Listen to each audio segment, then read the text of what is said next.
What's going on, guys? It's GBP baby. Welcome back to another video. I hope everybody's doing well. And yeah, as we approach the end of the week and then at the end of the month, I'm not expecting too much. I am still obviously bullish because I want to see an up close week this week. I doubt we're going to reach into these highs, especially as we're getting through this consolidation.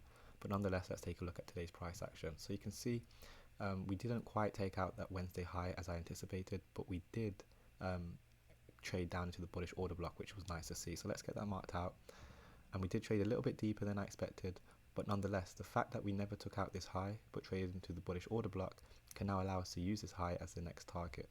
And what I mean by that is that although both our PDRAs didn't get traded to, one of them did, which then indicates to me, okay, we've done A, now I'm expecting price to go for B.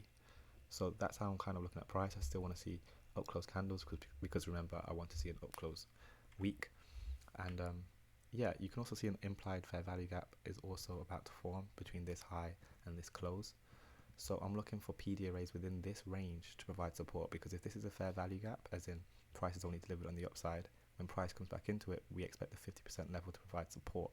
So moving in the new day, I want to look above here to see what can we find that price may want to key off to send it up into that Wednesday high and potentially higher. So let's go down to the 4 hour and you'll see how we wick down. There's another bullish order block on the 4 hour as well. We came off of it quite nicely, and look at there's the open of the bullish order block, and you can see how we're respecting that, and now we're just trading at the top of that implied fair value gap. So moving into the new day, I want to see that 50% level hold, and then I'll be happy to expect longs on dollar with shorts on the pairs, ideally to take out Thursday's high and Wednesday's high. So pretty simple expectations. If we lose this implied fair value gap, as in if we get down below that 50% level, I'm going to stay out the charts and we're likely going to continue lower, but ideally we continue to see strength because I do want to see that Wednesday high get taken. Because remember, if you watch yesterday's video, I was stating I want to see this high get taken. It didn't do it. So now I'm expecting it to do it because we're reaching down into one PDRA. So I'm expecting it to offset those stops and that accumulation externally. So let's go to the 1 hour and you can see how we traded today. A little bit of consolidation on the news. We traded lower, running into that bullish order block, remember, and we came off of it quite nicely, and you can see we're in the premium of that implied fair value gap. Very nice. Now this dotted line right here is the Sunday should be the Sunday opening. No, it's not. Bear with me, guys. Sunday opening is right here. Oh yeah, it is. Okay, so this red dotted line is the Sunday opening, and another thing to take note of is that it uses the Sunday opening as resistance and support. We traded through it and then we quickly got back above it. So if we come back down to this level, which remember I'm looking for buys if it enters around here, well, buys on dollar but shorts on the pairs, I want to see this Sunday opening hold price. So I want to see continued support on this to help send into that Thursday high and that Wednesday high as well. Again, if we lose that and we start trading lower, so be it. I'll simply stay out the charts, but other than that, I do want us to continue to see price trade on higher, and then at the news release at 8:30, I'd like to think if we haven't yet reached that buy side liquidity, we will see that kind of expansion then. So yeah, I hope that all makes sense. Let's now head over to GBP USD. We'll start here on the daily as well. Now obviously if we want to see dollar trade higher, we want to see pound trade lower. Now I've been drawing our attention to this fair value gap for the entire week, so I'm going to continue to do that just because it's still relevant.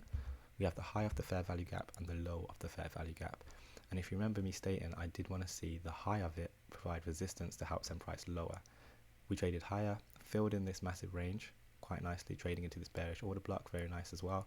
The very highest I want to see price trade is the 50% level of this wick, and as we drop down to the lower time frames, I'll be able to explain more as to why that is. But ideally, I'd like to think now that we're inside the fair value gap again, that we use it to help us reach down into that discount. Let's go to the 4 hour and you'll see that 50% level. That just happens to be where volume is respecting, and nice displacement right here.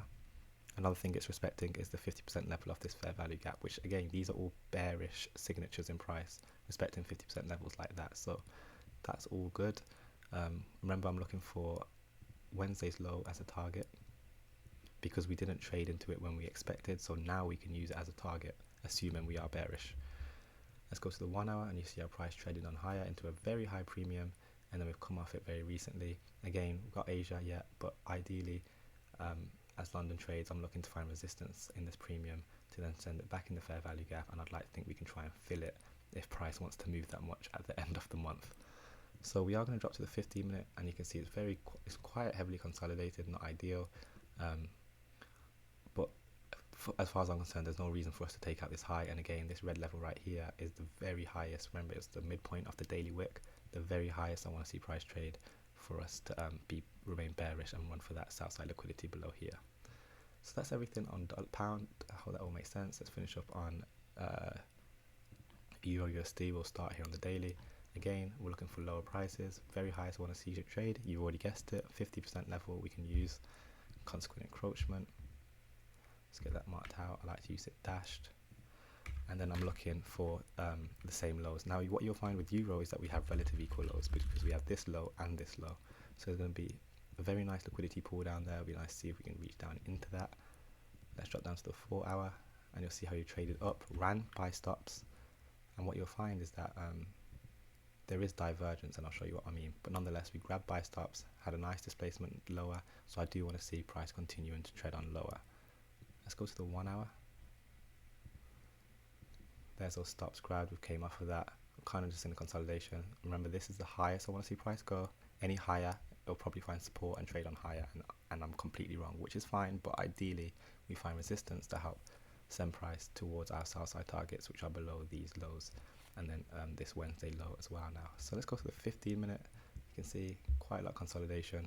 But I'm looking for resistance. Like I want to see rallying, but I want it to struggle. Like this displacement right here, this candle, I really like the look of this because that's showing displacement to me. So in fact, let's see if we can find the breaker here.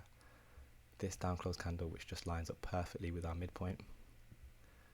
I'm watching this level in the new day to send price if we are to rally. So if we find that London rallies might create a high here, and then I'll be looking for shorts for the rest of the day to run down into our lows below Wednesday's low, and then obviously Thursday's low as well. If we traded through that level, and I'll show you what I mean. If we get through this, so let's say London trades and we get through this, I'm staying out because it's too bullish for me and I don't want to be going short in those conditions. But if we respect this, happy to be short, and then I'm looking for these lows. Simple as that. So yeah, we are at the end of the month. We are on the last day of the week, so definitely don't rush in there. We do have high impact news. Again, this is more reason as to why we can expect a lot of volatility, potentially to the downside on Euro. And what you'll find is that when we compare, let's go on the hourly real quick. When you compare Euro to GBP USD, and we add dollar as well, Euro's the one that's misbehaving, and I'll show you what I mean by that. So you'll see how Euro took out that high, right? Euro took out that buy side liquidity right there. Did pound do the same? No, it didn't. Did dollar take out those lows? No, it didn't. So we're seeing strength on dollar, we're seeing weakness on pound, but Euro was the only one that grabbed stops. So Euro's obviously got some kind of manipulation going on, but remember, Euro's the one with news. So do take that into account. And yeah, that's going to be everything, guys. Thanks so much for watching. Smash subscribe, join the mailing list, drop a like, and I'll catch you soon. Peace.